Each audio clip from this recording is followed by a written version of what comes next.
Hi all, I hope you all are doing well and keeping safe.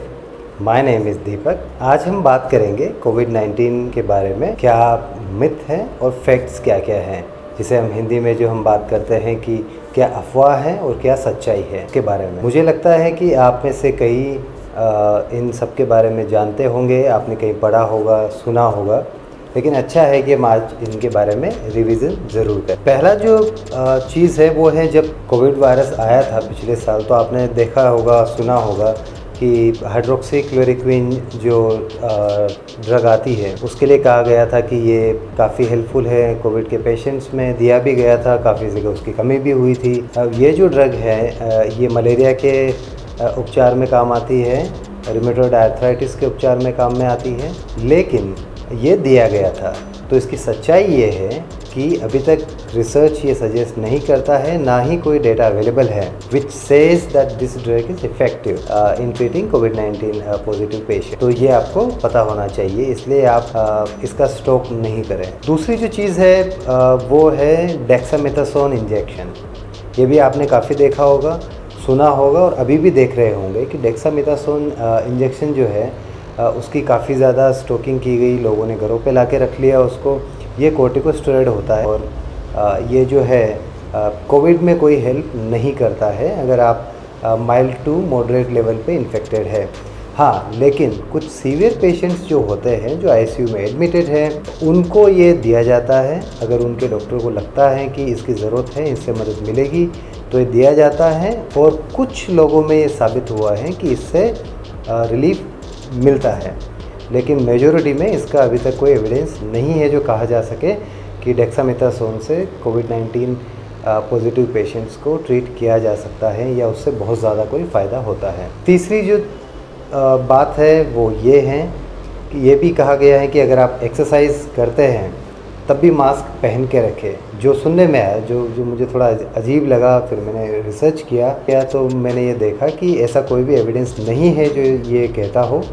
आप जब exercises करते हैं तो आप मास्क नहीं लगाएं, क्योंकि उससे सांस लेने में दिक्कत होती है, क्योंकि वैसे ही आपका जो ब्रीदिंग रेट है, जो रेस्पिरेटरी रेट है आपका, वो बढ़ जाता है जब आप एक्सरसाइज करते हैं। उस पर अगर आप मास्क लगा के रखेंगे तो आपको सांस लेने में तकलीफ़ हो सकती है, इसलिए आप नहीं लगाएं। लेकिन हाँ, आप दूरी जो है, 1 मीटर की जो दूरी है वो बरकरार रखें।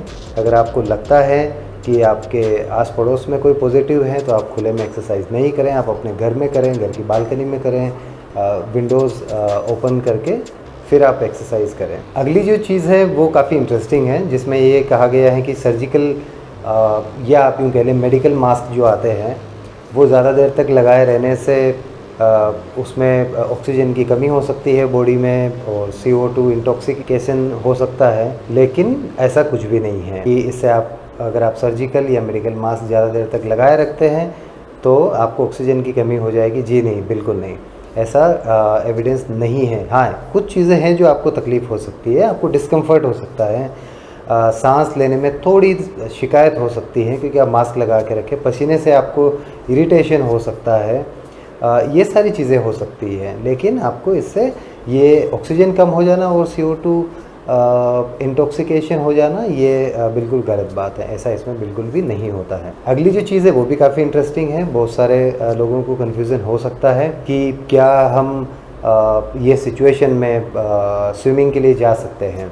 हाँ, बिल्कुल आप जा सकते हैं। अगर आपकी लोकल अथॉरिटीज़ की गाइडलाइंस आपको परमिट करती है तो आप बिल्कुल स्विमिंग के लिए जा सकते हैं। और अभी तक ऐसा कोई भी एविडेंस नहीं है जो सजेस्ट करे कि कोविड-19 का जो वायरस है वो पानी से फैलता है। उसका मोड ऑफ ट्रांसमिशन जो है वो एयर है, इसलिए हम कहते हैं एयरबोर्न कंडीशन है, इसलिए आप तैरने जा सकते हैं। अगली जो चीज़ है ये शुरू से सभी को पता है, आपने बहुत सुना होगा इस बारे में कि क्या हम विटामिन्स और मिनरल्स लेते हैं तो उससे कोई फ़र्क नहीं पड़ता है, इफ़ेक्टिव नहीं है कोविड-19 में। लेकिन ये गलत है।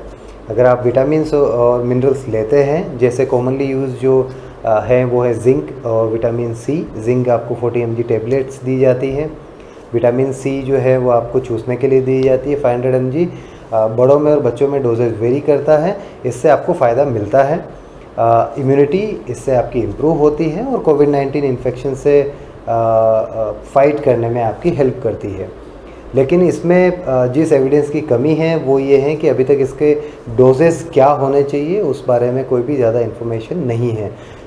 मैं कोशिश करूँगा जैसे ही इसमें कोई एविडेंस जनरेट होता है कि पब्लिश होता है तो आप सभी के साथ शेयर करूँगा। शुरू में आपने ये भी सुना होगा कि अल्कोहल लेने से वायरस जो है उससे बचा जा सकता है या जल्दी ठीक होता है। बिल्कुल नहीं लें आप, चाहे आपको कोविड हो चाहे नहीं हो, हमेशा से हार्मफुल होता है और अगर एक्सेसिव क्वांटिटी में लिया जाए तो लाइफ थ्रेटनिंग भी हो सकता है। तो कोविड में इसका कोई इम्पेक्ट नहीं है, ये आपकी हालत और ख़राब करेगा, उसमें कोई भी फ़ायदा आपको नहीं करेगा और किसी और कंडीशन में भी। एक जो चीज़ है वो ये है कि जिस तरह से देखा जा रहा है कि बहुत ही भयानक और भयावह बीमारी है, बहुत लाइफ थ्रेटनिंग है, तो जी बिल्कुल है, लेकिन उससे जो पैनिक क्रिएट हो रहा है वो हमें करने की ज़रूरत नहीं है, बिल्कुल नहीं है। क्योंकि जो कोविड-19 पॉजिटिव पेशेंट्स की जो रिकवरी रेट है वो काफ़ी अच्छी है। हमारे यहाँ ही अगर आप देखें, इंडिया में ही देखें तो रिकवरी रेट जो है इम्प्रूव हो रही है डे बाई डे।